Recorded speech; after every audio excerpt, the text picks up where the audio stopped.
ezin izan da, morga inguruan egin den iesaldi batean sartu zara, ondo sartu gainera, hor lasterketa egin da, baina pike bidea erabakigarri izan gabe, iesaldia hautsi egin du, eta txakaso gehiegi hautsi, taldea berregituratze orduan, jende gehiegi sartu dalako.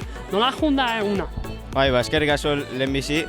Eta, bueno, januan eskapada egin deu, eta bastante korredore jutia lortu deu.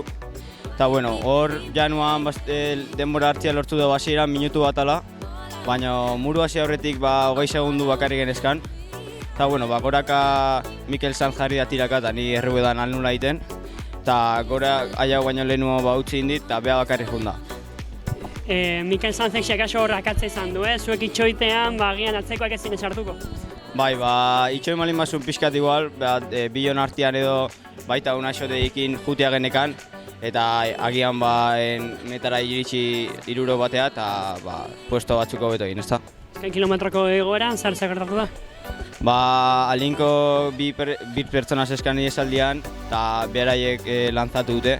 Eta nik aldeten bezala jarri nahi sektoren erruedan, baina ezin izan diot pasa eta 3. postuakin geratu behar. Txapelketan 3. egitea postasuna izango da? Bai, asko posteiten postu bat da.